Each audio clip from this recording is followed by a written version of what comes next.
Guys, you're here with me, Jen the Taxidermy Witch, and I'm doing a What's on My Altar kind of like challenge with some girls that I collab with. That is the Hollie Witch, who I've talked about loads of times, Taimes, and then what is my last friend going by? She just started her channel and I believe her name, she goes by Heathen, and I'll attach all their pages below. So let's see what's on my altar. In my room, I have 4 altars and a traveling altar.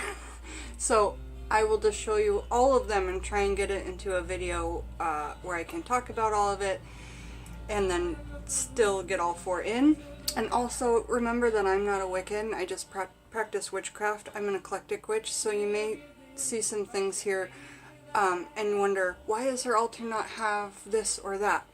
Because I've designed my altar space based on what I need for my practice. You will see some traditional things there, but you won't see what you might think is a traditional setup. And when I first started getting into witchcraft, I thought you had to have it set up a certain way. And as you can see from a lot of people's altars that do witchcraft but aren't Wiccan or pagan,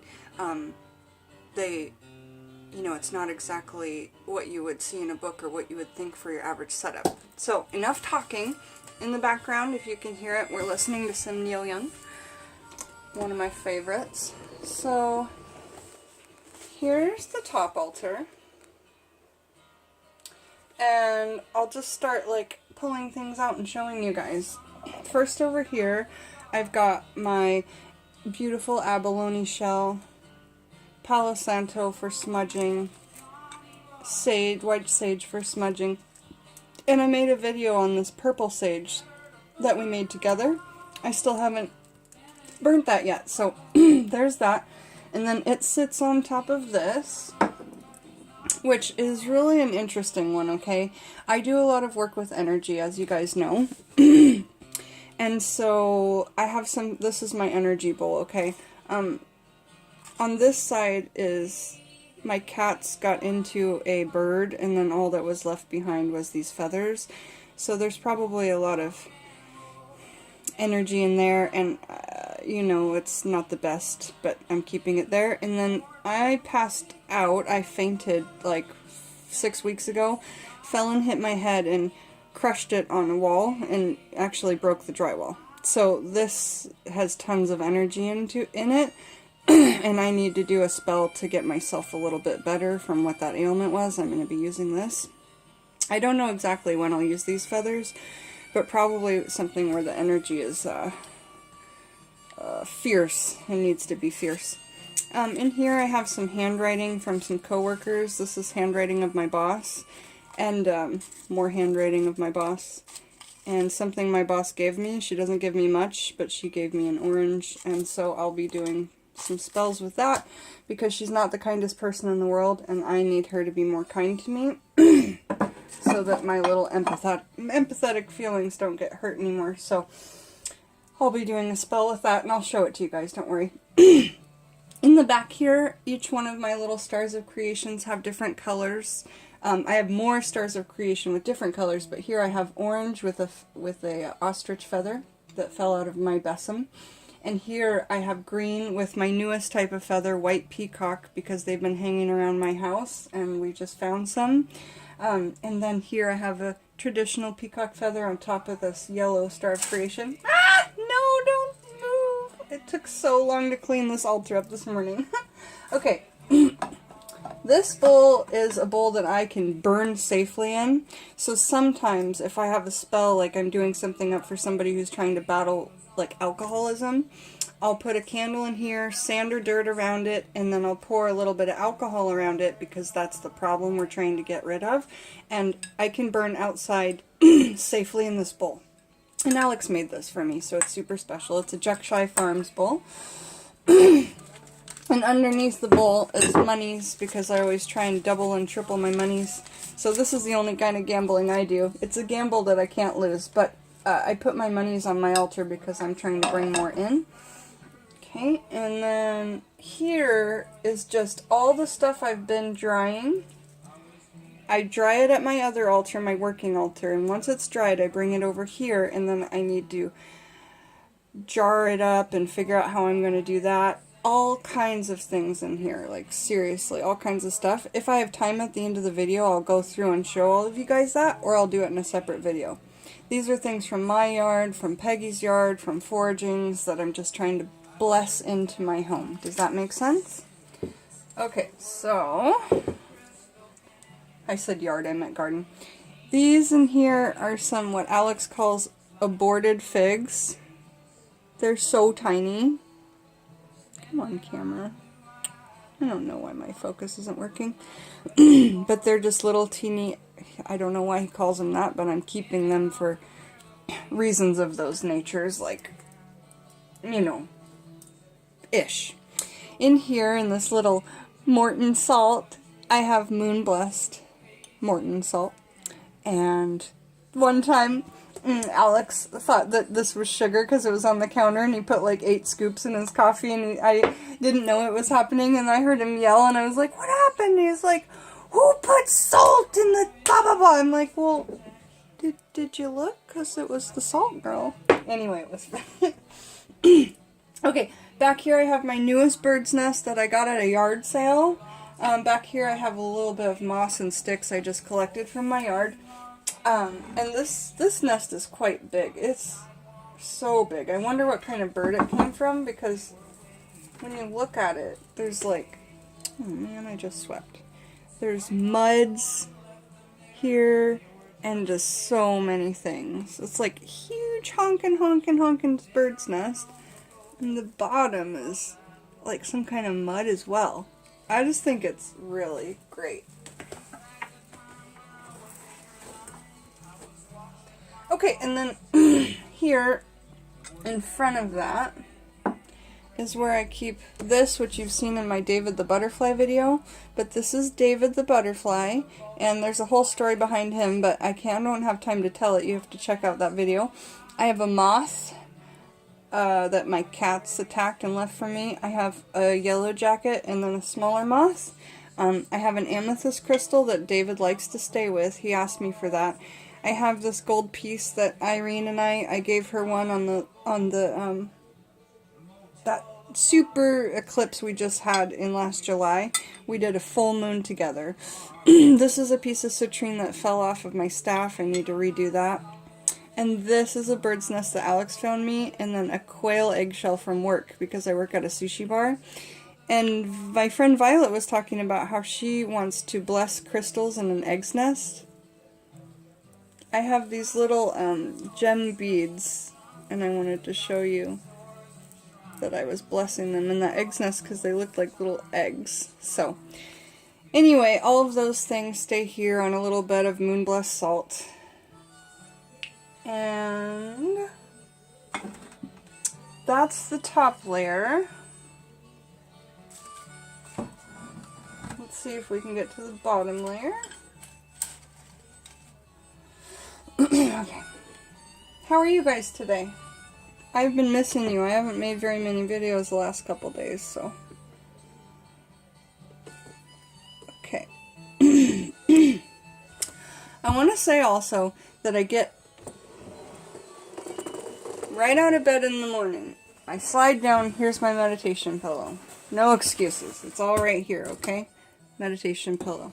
And then I sit in front of my family altar and this altar and do my meditations. So, if sometimes I'll put a tarot card up here and meditate on one single tarot card, something like that. But let me just talk about what I've got going on here. Gosh, so much. Okay, so it starts over here. I have these 3 pieces of mandrake, which I've shown in my mandrake video. This one is me, this one is Alex. See the one with the horns? That's me. This is Alex, and this is Lily. I have 3 pieces of mandrake root here in a bowl that Alex made, and these are the ones that I feed. These are all pieces of my mandrake William. But if you can look in here, it's tissue because you feed it with milk and your DNA, and that's all I'm going to say about that. Just as the legend goes, that's how I feed this, okay? So one of these days I'll show you how to feed it. So that stays there. And then here is one of our wedding pictures. My mother, Peggy, made me that bouquet. It had big giant feathers in it. It had crystals in it. It had red roses in it. It had ostrich feathers in it. I mean, it was really something. And she made it. So it was so special. That's us. And we're about to celebrate our 3rd anniversary, I believe. So then behind that I have Bernard is in fact a member of the family. So I have this bag of Bernard sand.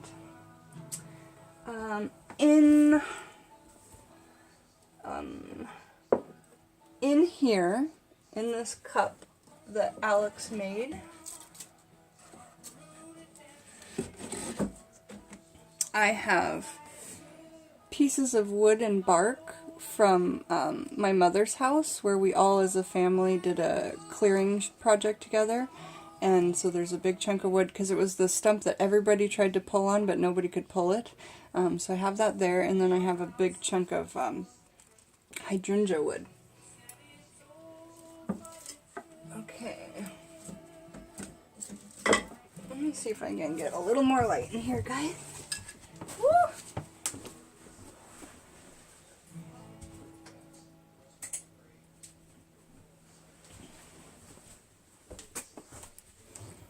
Okay. Okay, so that's back. In here, this is a piece, well, shoot, it's hard to pull all these things out. Milk thistle.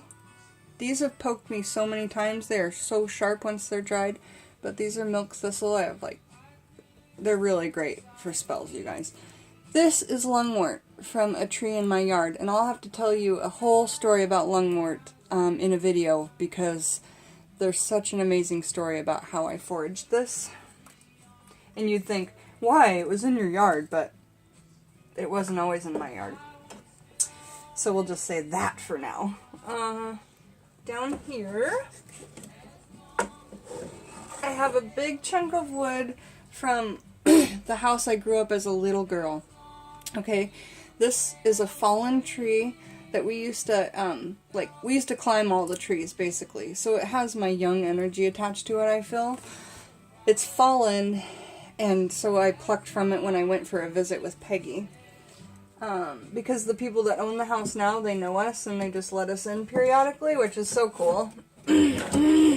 Especially if you're a witch and you want to get some old energy things. So that very same day I was there with Peggy, we picked this rose hip from the property I grew up on. And a couple days later, Peggy and I made this candle. Do you see it's a double-wicked candle that we made out of tea lights and put in an oyster shell? I should definitely do a video on how to make this for you guys. And I shall.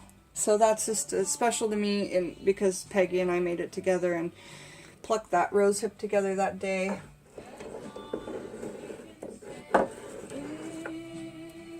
These are poppets for Don and Peggy, my parents. And I put herbs in there, like for instance, right now my dad's in the hospital, so I'll do some spells with this and put some herbs in the wax. In his lungs, I'll put some of this lungwort. Right now he has pneumonia, so I'll try and think of something to do for pneumonia. If you guys have any spells for pneumonia, let me know.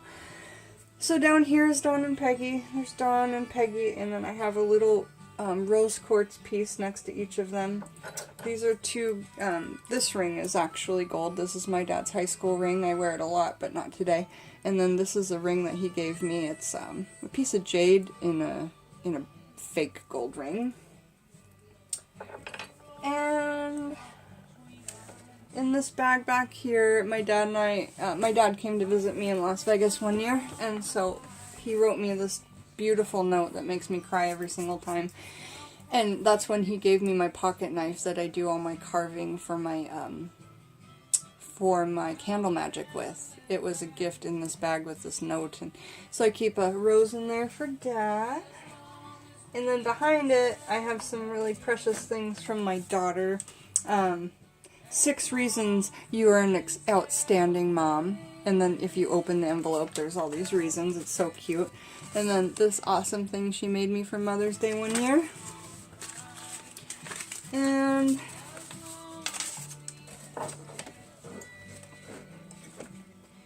Here's my crown I wear during meditation. It's, you wear it up here, but I like to keep it here when I meditate because then the amethyst and the rose quartz is over my third eye. Probably looks ridiculous, but I don't mind. And then this is from my daughter, and I keep it in this because it reminds me of like Beauty and the Beast. And then that's something she made me. It's puff paint. It says, "Happy birthday, Mom." Okay, and then so I have two brothers, but my brother Scott's never actually like given me anything really. The last thing he gave me I can remember was a crybaby pedal, but that was a payment for something, so I couldn't really put that up on my altar. So he's got nothing. Sorry, Scott, give me a gift so I can put something up here. Daryl got this for me, my other brother. It is some kind of geode or something. I don't know what it is. But sometimes there's a little tiny elephant carved inside of a big one. Okay, and we got that at the Petrified Forest. Maybe it's something petrified in like Vantage, Washington. We got that together when we went to go visit my grandparents' grave, where I'll be taking you guys to in Idaho. And then I burn this candle for him sometimes, and I burn it in front of this piece of amethyst that goes into green. There's a name for it, I can't think of it, but he gave this to me, and then he's a Taurus, so this reminds me of him. He didn't give it to me, I just found it. Tauruses are such peaceful, amazing people. So that's Daryl's little section.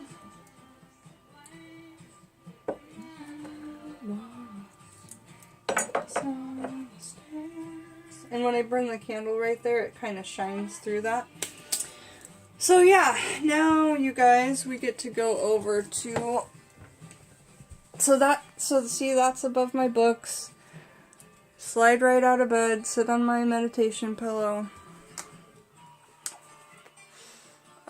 So now I hadn't really planned this out, had I? Most of the things I do aren't very planned out. Okay, so here is my altar space that I have for Bastet, just for Bastet. She loves the color gold. She also loves the color red and black. I have a little oyster shell here with her, a candle that I burn for her often. I just got home from work, so I'll be lighting it right after the video. I should have lit it before. And then in here, I have a single cat whisker. And it's the first cat whisker I ever found and collected for witchcraft, so it stays in this bottle, and that's all that ever goes in there.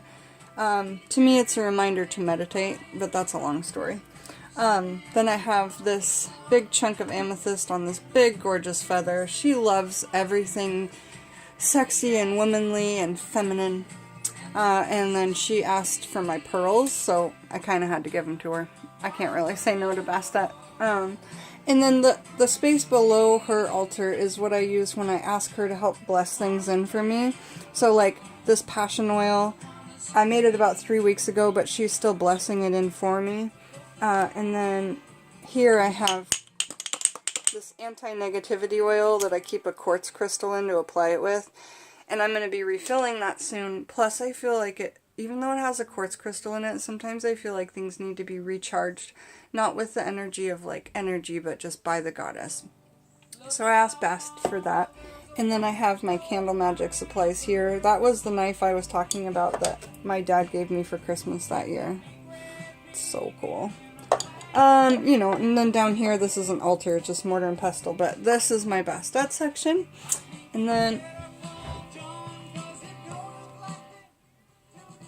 okay, so here I have the altar that stays beside me when I do my videos, and this and this are spells that I've done, and I keep this here on my altar till I'm ready to bury it. This is that garden blessing protection coconut spell, and then this is the passion jar that we did, okay?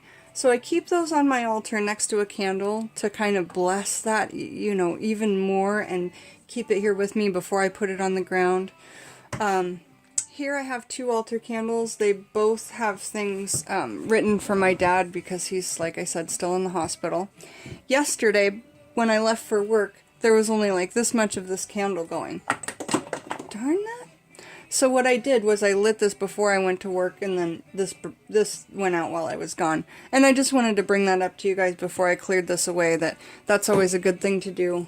Oh my gosh, before I forget, I'm so sorry. Beside my altar, over here, I keep all the spells I've done, and all the candles that have gone out that have monies in them, which are all of them. Because on the full moon, or on the new moon, usually the full moon, I bury these things. I bury the monies, I bury the workings of my spells, and then inside these cups are like all my matches, all my ashes of the workings. You gotta dispose of those in the right way, and I'll do a video up just on that for you guys who don't know about that yet. But I had to bring that up. Okay, now we're back over here, continuing. I found these 2 things outside. I'm blessing them in on my working altar. Same with these. These are figs that we're taking away from the tree, and so we had to take them off. Chestnuts Alex found for me, blessing those in. Blessing these in for some workings. These, my dears, are white peacock feathers, so blessing those in, and this one as well. This is change that I feed into my jar with these taxidermy, they're extra long tweezers that can reach further in the jar when you go to feed it monies. This is my cousin's wedding, and I'm trying to bless them and bless all that's going to be coming with their preparations. That will stay on my altar until I leave for the wedding. You guys will be coming with me, don't worry. I like to pour out my granddad some beer. And this is a shot glass from our wedding day. And then over here, I have the tinctures that we made. And then I also have, because I like to bless those in, I'll probably be putting a little candle down here and some herbs around that to do a special, like a 1-hour blessing, however long the tea light, needs to last. Also, these ones with the brags, they need to be shaken up before you use them, because there was a settlement on the bottom. That's completely normal. Whereas if you look here, you can see that the valerian tincture we did doesn't have any settling. This is gorgeous, you guys. Oh my gosh. Okay, and then last but not least, I have William, my mandrake root. There's mandrake at the bottom of that bowl. Right down in there. And then he sits with a glass head atop of him because mandrake wants to be human. And then I have my granddad's hat up here because I've been doing some communications with him lately. I'll be going to his grave with you guys in less than 3 weeks. This is an old tie pin of his. Can you see that there? And an offering to him. He was a smoker. So yeah. And then back here I use this for communication and working. So those are my 1, 2, 3, 4 altars. And then if you haven't seen my travel altar from my What's in My Witchy Purse video, it goes a little something like this. It's pretty simple. It's a glass jar with a tea light, with a Palo Santo stick, with matches. And that's it, I can figure out everything else there. I can pull my herbs there. I can do anything. I can do anything. Okay, so make sure you check out my other girls' channels and see what's on their altar, because they're excellent, okay? The Hollie Witch, Violet Taimes, and Storm Heathen. And me, myself, the Taxidermy Witch. Thanks for joining me. Check the links below because I'll get the girls in there. Have a beautiful day, you guys. Come back for Wednesday, Witchcraft in the Kitchen. Ha!